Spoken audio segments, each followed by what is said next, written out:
बेटियां बोझ नहीं होती। सोनी की बेचैनी बढ़ती जा रही थी। शायद उसे अब लेबर पेन चालू हो गया था और उस समय घर में सिर्फ सोनी की सासू माँ अनोखी ही मौजूद थी। अनोखी जी को समझ नहीं आ रहा था कि क्या करे। वह लगातार पिंटू और उसके पापा को फ़ोन मिला रही थी, पर उधर से कोई जवाब नहीं आ रहा था। हार कर पड़ोस में रहने वाली खुशी के पास गई और बोली, खुशी, सोनी को हॉस्पिटल ले जाना पड़ेगा और मैं घर पर अकेली हूँ। आंटी जी आप चिंता मत करो, मैं अभी इनको लेकर आती हूँ। आज ये घर पर ही हैं, आप घर जाकर ज़रूरी सामान ले लो। ठीक है कहकर अनोखी जी घर आकर ज़रूरी सामान बैग में डालकर सोनी को लेकर बाहर आ जाती हैं। तब तक खुशी भी अपने पति के साथ आ जाती है। आंटी जी आप सोनी को लेकर ऑटो में बैठ जाओ, इन्होंने ऑटो कर लिया है, ताला मैं लगा दूंगी। हम ऑटो से चलते हैं और ये अपने स्कूटर से हमारे साथ चलेंगे, आप परेशान ना हों। अब सोनू की तबीयत ज़्यादा ख़राब होने लगती है। उसे उस समय पिंटू की कमी खल रही थी। तभी पिंटू का फ़ोन आता है। क्या बात है माँ, आपका फ़ोन आ रहा था, उस समय मैं मीटिंग में था। बेटा तुम इसी समय हॉस्पिटल पहुँचो। आप लोग कहाँ हो? हम लोग खुशी और जतिन के साथ हॉस्पिटल पहुँच रहे हैं, तुम चिंता मत करो। ठीक है माँ, मैं आता हूँ और पापा को भी साथ ले आऊँगा। अनोखी जी सोनी को लेकर हॉस्पिटल पहुँच जाती हैं। तब तक पिंटू अपने पापा को हॉस्पिटल लेकर पहुँच जाता है। जतिन जी आप लोगों का बहुत बहुत धन्यवाद, आप लोग नहीं होते तो बड़ी परेशानी हो जाती। यह कैसी बात करते हैं आप, पड़ोसी ही पड़ोसी के काम नहीं आएगा तो क्या फ़ायदा। अच्छा हम चलते हैं और घर की आप बिल्कुल चिंता मत करना। अब सभी लोग बस डॉक्टर का इंतज़ार कर रहे थे। नए मेहमान की आने की खुशी तो थी, साथ ही साथ सोनी की चिंता भी थी, क्योंकि उसका बीपी हाई था। लड़का ही होना चाहिए। पिंटू के पापा ने पिंटू की मम्मी से कहा, पापा लड़का हो या लड़की क्या फ़र्क पड़ता है, आज के ज़माने में भी ऐसी बातें करते हो आप। वह बात नहीं है बेटा, तुम्हें तो पता है ना सब, बस थोड़ा सा डर लगता है। कितने दिनों बाद खुशी का मौका आया है। तभी नर्स आती है और कहती है कि बधाई हो, सोनी जी ने एक बहुत ही प्यारी सी बिटिया को जन्म दिया है, लक्ष्मी आई है आपके घर। पिंटू खुश होते हुए, क्या हम देख सकते हैं उन दोनों को?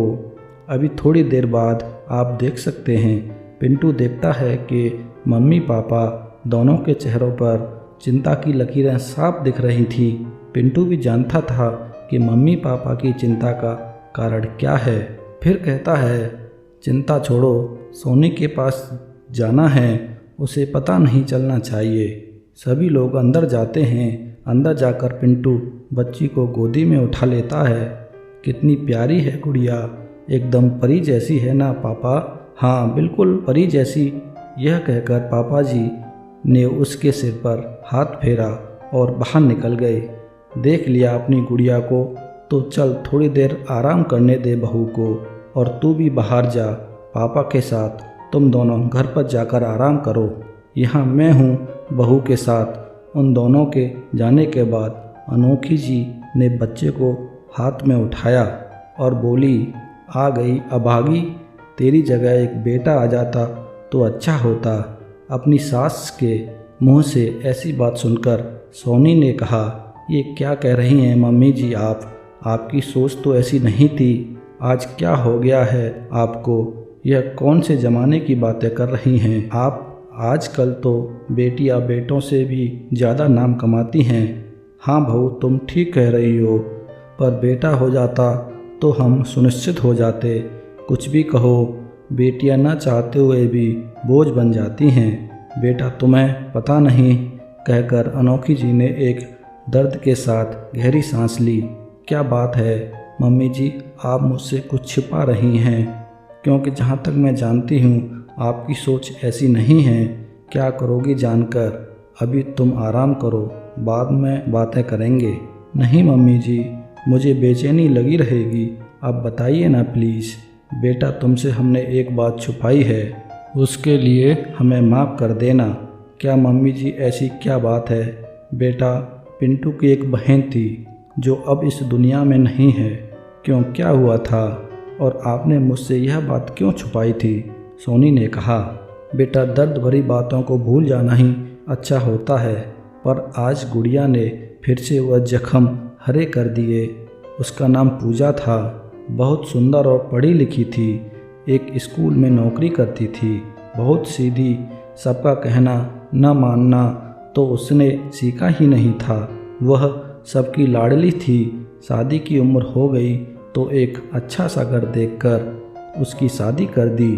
कुछ दिनों तक तो सब ठीक ठाक चलता रहा, फिर अचानक उन लोगों ने परेशान करना शुरू कर दिया।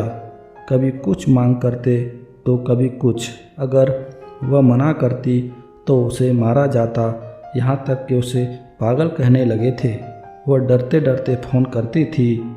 हम उसे समझा दिया करते थे, कोई बात नहीं बेटा, सुख दुख तो जीवन के अंग होते हैं। एक दिन उसका फ़ोन आया, मम्मी आप मुझे अपने पास बुला लीजिए, ये लोग अच्छे नहीं हैं।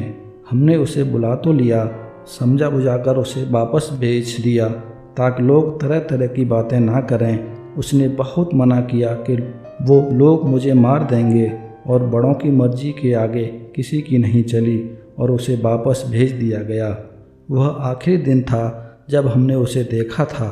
2 दिन बाद खबर आई कि उसने आत्महत्या कर ली।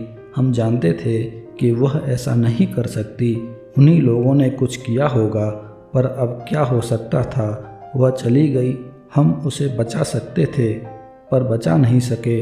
यह कहकर अनोखी जी रोने लगी। मैं जानती हूँ बेटा बेटी माँ बाप पर बोझ नहीं होते, क्योंकि जितना दर्द बेटा होने में होता है उतना ही दर्द बेटी होने में भी होता है। बेटी भी माँ के जिगर का टुकड़ा होती हैं और माँ बाप के लिए बेटा बेटी में कोई फ़र्क नहीं होता। पर कुछ गंदी सोच वाले लोग ऐसा सोचने पर मजबूर कर देते हैं। जैसे ही बेटी पैदा होती है तो माँ बाप के मन में एक अनोखा दर्द भी जन्म ले लेता है। पता नहीं उसकी परी भी कभी किसी राक्षस के हाथों में तो नहीं चली जाएगी, कहीं वो खो न जाए, यही डर लगा रहता है। इसको देखकर भी मेरे मन में वो डर दोबारा आ गया था, बस इसलिए ऐसा कह रही थी। माँ बाप इतने लाड़ प्यार से बेटी को पालते हैं, पढ़ाते हैं, लिखाते हैं, पर कुछ ऐसे ही लोग बेटियों को माँ बाप के मन का बोझ बना देते हैं, सोचने पर मजबूर कर देते हैं। शायद इसलिए कुछ लोग बेटियों को गर्भ में ही मार देते हैं, क्योंकि वो डरते हैं कि जिस बेटी को इतना लाड़ प्यार से पालेंगे, एक दिन बेटियों के दुश्मन उसको उसके ससुराल में ही मार देंगे और वह दूसरों के हाथों से अपनी बेटियों को मरवाने की बजाय खुद ही उसके प्राण ले लेते हैं। ऐसा कुछ मत कहिए माँ जी, चुप हो जाइए, अब ऐसा कुछ नहीं होगा। हम अपनी परी को बहुत बहादुर बनाएंगे, देख लेना किसी की हिम्मत नहीं होगी ऐसा वैसा करने की। भूल जाएं पुरानी बातें, देखिए आपके रोने से पूजा की आत्मा भी रो रही होंगी।